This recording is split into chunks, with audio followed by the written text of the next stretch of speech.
What's good, people? Welcome back to another video. Venny here, and today I'm going to be bringing you the post-patch best custom tactics, or the best meta custom tactics. I wouldn't say best because I haven't hit the 30-0 with it yet, so I can't really say yet that it's the best, but I think this is the most meta formations and custom tactics for you guys to have into your game. I definitely recommend looking to put these into play for FUT Champs. Obviously, this is coming out on a Sunday, so it might be a little bit late for some of you guys. Really, you finished your game, so I'm sorry about that. But maybe you can use this going into the next week, practice with them, and hopefully achieve a better rank on next weekend. But yes, just a little bit of insight. We are doing a little challenge, I guess. It's called Daily Double December, or Double Daily December. It's basically where I'm uploading 2 times a week. 2 times a day on my channel, one around 3 o'clock and one around 7 o'clock. We're just trying to get as much content out as possible for you guys in December, make you guys a little bit more knowledgeable when it comes to FIFA as well. A lot of gameplay stuff will be coming soon. We've done a lot of SBCs and squad builders so far this week, but coming up for the next week, we're gonna have a lot more gameplay and stuff just sort of added it in here. So big push for the end of December for the 2020 year. You know, we've had a bit of a stinker really when it comes to 2020. I think everyone has, but we're going to be trying to hit 5k subs by the end of this year. Big ask, but I think with your guys' help we can do that, and that is because 80% of you guys who watch my videos are not subscribed. So if you're not subscribed, hit that subscription button, hit the notification bell. I'm trying to bring out as much content for you guys as possible. Don't forget to leave a like, comment and subscribe. And let's get into the video. So yes, as I was saying, I think these are like the most meta custom sort of tactics, sort of what you should be playing. I think the main formations I would say are 4-4-2. Well, 4-2-3-1 is actually not that good, I don't think, this year. It's one of those things, if you're a 4-2-3-1 player, you could probably make it work, but I don't think it's that meta. So I've got it in here, but I don't think it's like the most meta. I think 4-4-2 is the most meta formation, and also maybe narrow is quite decent.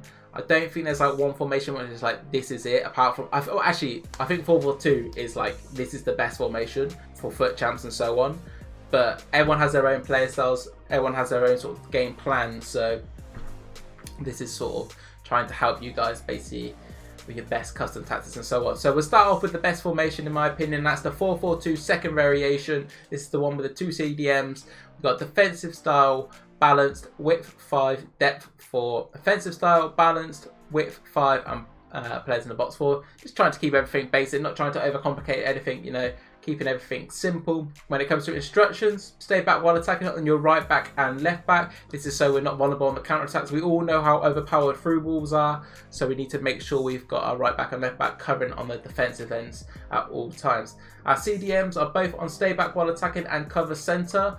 Something what you can do if you're struggling to sort of in your build-up play is put one of your CDMs on the balance so they push up a lot more. But because I'm getting quite, I wouldn't say good, but I'm getting better at triggering the runs from the CDM to sort of help them attack, I'm not really needing to have it on balance, so I can just make sure they're attacking when I want them to attack. But stay back while attacking to make sure we're on that defensive end, but keeping our cover really in the CDM spots.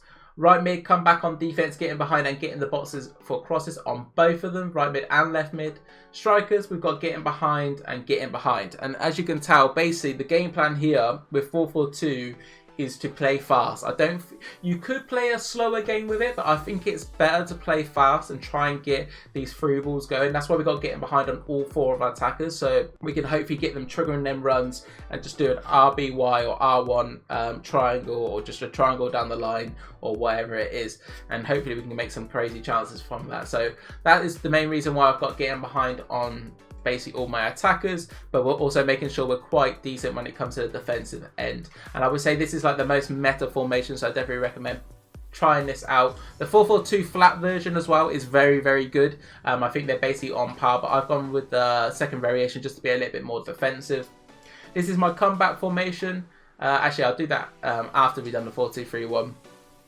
This is like, if 4-4-2 is not working, I'll go into 4-2-3-1 just to see if anything can sort of come from this.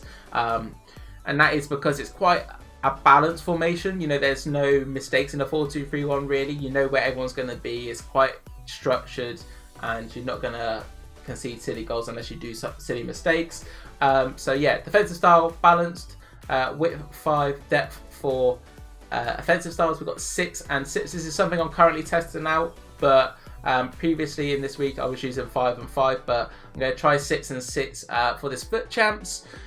And then on the instructions, we've got stay back while attacking, overlap on the right back and left back. This is just so we get a little bit of a wider run from these guys, and then our cams can sort of come inside. Stay back while attacking on both of the CDMs and cover center, so we're not, obviously, you know, as you can see, we're making sure we're not conceding goals very easy. On the central cam, it comes how he comes. Ram, get in the box of crosses. Lamb, get in the box of crosses. Striker, get in behind and stay forward. Once again, sort of similar with the 4-4-2, is that we're trying to get these runners in as much as possible. But 4-2-3 was a little bit harder because they don't make the runs like 4-4-2. So keep that into consideration when you're going to be using like what formation and so on. But as I was sort of thinking, really, when it comes to this, is 4-4-2 is the main. Plan B, if it's a tight game, go to 4-2-3-1. Our comeback formation is the 4-3-1-2. This is a press after possession loss, 7 width, 7 depth, balance, 6 width, and 7 players in the box. Basically just trying to go all out at this point. I don't really like using constant pressure. I don't think it's actually that good. I think press after possession loss or using team press in the D-pad is a lot better. Constant pressure, I don't really like where the players sort of end up basically when they've passed it around at the back for a little bit when I'm trying to press them. So that's why I use press after possession loss. Defensive style, balance. I'm not really a fan of long ball and fast build up. I think they go too missing, and sometimes you do need that option to feed in that build up. Instructions, balance on the right back and left back. I usually use on the D-pad attacking fullbacks if I am losing by a couple, so that's something to consider. Centre backs obviously come how they come. The right centre mid, cover wing and just basically nothing on him. Centre mid, stay back while attacking and cover centre. Left centre mid, get forward and cover wing. Striker, stay forward and cam, stay forward, and 2 strikers getting behind. And actually we want to probably put Neymar in the cam role and then Mbappe and Ronaldo up top. And this formation, you know what 4-3-1-2 does. It's basically narrow, you know what I mean? It's just tiki-taka, fast play. Let's try and get as many numbers going forward and hopefully not concede. That's sort of the play when you play with 4-3-1-2. And that is the narrow sort of tactics. As I said, I feel like these are the... You could set up a 4-3-1-2 and use that for the whole game very easy on this game. I don't think there's I feel like there's so many formations what are usable. Like 4-3-1-2 is good, 4-4-2 is good, 4-2-2 is good, 4-2-3-1 is good, 4-5-1 second variation is good, 4-4-1-1 is good, 4-3-2-1 probably can be alright. Literally every formation on this game you could use and have success in my opinion. This is our tactic if we are at the end of the game, you know, and trying to sort of hold the game out. Balanced, width 5, depth 3. Offensive styles, balance, width 5, players in the box 3, and then 1-on-1 on the corners of free kicks. When it comes to the instructions, stay back while attacking on the right back and left back, stay back while attacking and cover centre on the CDMs. Come back on defense, get in behind and get in the box of crosses, because you still want them to be able to push up even when you're holding the lead, in my opinion. You know, you want them to be able to get the counter attack if it's there. Come back on defense and get in behind and get in the boxes for the left mid. Central cam, come back on defense, and striker come back on defense. You know, this is our tactic when we're trying to make sure we hold out the lead and not concede anything silly last 5 minutes or so. And this is one of the better formations. The 4-2-3-1 second variation with the right mid and left mid instead of Ram and Lamb. Definitely recommend these tactics if you are looking for something to do, and hopefully we can get some top 200 performances for you guys this week, and you guys will see some gameplay, some custom tactics and rewards around that this coming week. But I appreciate everyone tuning in. Don't forget to leave a like, comment, subscribe, and peace.